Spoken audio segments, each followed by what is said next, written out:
हम मानते हैं कि अयोध्या स्थित भगवान श्री राम जन्मभूमि मंदिर का पूरा इतिहास शब्दों में समेटना किसी के लिए संभव नहीं है, क्योंकि इसके ऐतिहासिक और कानूनी महत्व को तो फिर भी काफी हद तक समेटा जा सकता है, लेकिन इसके असीमित धार्मिक और पौराणिक मान्यताओं और उनसे जुड़े तथ्यों को शब्दों में सहेजना असंभव है।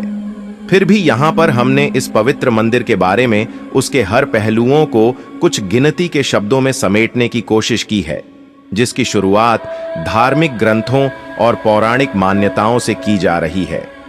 पौराणिक कथाओं और धर्म ग्रंथों के आधार पर तय हुई परंपरागत धारणाओं के अनुसार अयोध्या के पवित्र श्री राम जन्मभूमि मंदिर के इतिहास का विवरण कुछ इस प्रकार है। जब भगवान श्री राम प्रजा सहित बैकुंठ धाम चले गए तो पूरी अयोध्या नगरी सरयू नदी में समाहित हो गई। मात्र अयोध्या का भूभाग ही बच गया और वर्षों तक यह भूमि यूं ही पड़ी रही। बाद में कौशांबी के महाराज कुश ने अयोध्या को फिर से बसाया। इसका वर्णन कालिदास के ग्रंथ रघुवंश में मिलने की बात कही जाती है। लोमश रामायण के अनुसार उन्होंने ही सर्वप्रथम पत्थरों के खंभों वाले मंदिर का अपने परम पिता की पूज्य जन्मभूमि पर निर्माण करवाया। वहीं जैन परंपराओं के मुताबिक अयोध्या को आशबदेव ने फिर से बसाया था। भविष्य पुराण के अनुसार उज्जैन के महाराज विक्रमादित्य ने ईसा पूर्व में एक बार फिर से दूसरी बार उजड़ चुकी अयोध्या का निर्माण करवाया। धार्मिक ग्रंथों के अनुसार उन्होंने अयोध्या में सरयू नदी के लक्ष्मण घाट को आधार बनाकर 360 मंदिरों का निर्माण करवाया था। वे भगवान विष्णु के परम भक्त थे और इसीलिए उन्होंने ही श्री राम जन्मभूमि पर एक भव्य मंदिर का निर्माण करवाया था। हिंदू पक्ष का दावा रहा है कि बाबर से पहले भी 1033 में मुस्लिम आक्रमणकारी सालार मसूद ने जन्मभूमि मंदिर को ध्वस्त कर दिया था। उसके बाद गहड़वाल वंश के राजाओं द्वारा इस पवित्र मंदिर का फिर से निर्माण तीसरी बार करवाया गया था। अयोध्या में राम जन्मभूमि मंदिर पर विवाद की कहानी 1528 से शुरू हुई।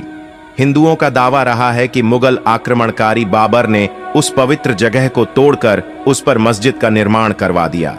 अयोध्या राम जन्मभूमि बाबरी मस्जिद विवाद पर अपना ऐतिहासिक फैसला देते समय सुप्रीम कोर्ट ने उन सिख ग्रंथों को भी अहम सबूत माना है, जिसके मुताबिक सिख धर्म के संस्थापक गुरु नानक देव जी आक्रमणकारी बाबर के भारत आने से पहले ही भगवान राम की जन्मभूमि के दर्शन के लिए अयोध्या पहुंचे थे।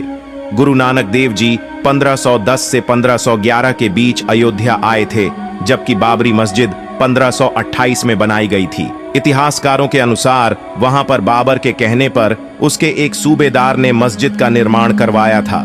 राम मंदिर और बाबरी मस्जिद के विवाद को लेकर जन्मभूमि के आसपास के इलाके में पहली बार 1853 में दंगों का जिक्र मिलता है। 1859 में अंग्रेजों ने इस विवाद को रोकने के लिए मुसलमानों को ढांचे के अंदर और हिंदुओं का राम चबूतरे पर पूजा अर्चना की इजाजत दी। 1885 में पहली बार महंत रघबीर दास बाबरी मस्जिद के पास मंदिर निर्माण को लेकर फैजाबाद कोर्ट में एक याचिका लगाई, जिसे कोर्ट ने ठुकरा दिया। 23 दिसंबर 1949 को राम जन्मभूमि मंदिर के इतिहास में एक बार फिर से जबरदस्त मोड़ आ गया। उस दिन रामलल्ला की प्रतिमा मस्जिद के अंदर अचानक से विराजमान पाई गई। यह विवाद इतना बढ़ा कि आखिरकार तत्कालीन सरकार उस ढांचे को विवादित मानकर उस पर ताला लगवा देना पड़ा। ढांचे के अंदर नमाज रुक गई, लेकिन बाहर राम चबूतरे और परिसर के बाकी हिस्सों में पूजा अर्चना निरंतर चलती रही। 1950 से तात्कालिक विवादित परिसर को लेकर कानूनी जंग शुरू हुई। गोपाल विशारद और रामचंद्र दास ने ढांचे के अंदर रामलल्ला की पूजा की इजाजत और उनकी प्रतिमा वहीं रहने देने की अनुमति के लिए फिरोजाबाद सिविल कोर्ट में 2 अर्जी दाखिल की। 1959 में निर्मोही अखाड़ा ने भी तीसरी अर्जी लगा दी। इसके जवाब में 1961 में यूपी सुन्नी वक्फ बोर्ड ने विवादित जगह पर कब्जा लेने और ढांचे के अंदर से मूर्तियां हटाने की अर्जी लगाई। 25 साल बाद 1986 में यूसी पांडे की याचिका पर फैजाबाद के जिला जज केएम पांडे ने 1 फरवरी 1986 के ऐतिहासिक फैसले में विवादित ढांचे से ताला हटाने का आदेश दिया और हिंदुओं को पूजा करने की अनुमति भी दे दी। अगस्त 1989 में इलाहाबाद हाई कोर्ट ने फैजाबाद जिला अदालत से टाइटल सूट अपने हाथों में ले लिया और विवादित जमीन पर यथास्थिति बरकरार रखने का आदेश दिया, यानी पूजा अर्चना निरंतर जारी रही। नवंबर 1989 में तत्कालीन सरकार ने विश्व हिंदू परिषद के विवादित भूमि के पास ही शिलान्यास की इजाजत दे दी। 6 दिसंबर 1992 को अयोध्या में राम जन्मभूमि आंदोलन से जुड़े लाखों कार सेवक जुटे थे। उन्होंने ही उस विवादित ढांचे को ध्वस्त कर दिया। भगवान राम लल्ला ढांचे से निकलकर अस्थायी टेंट में आ गए।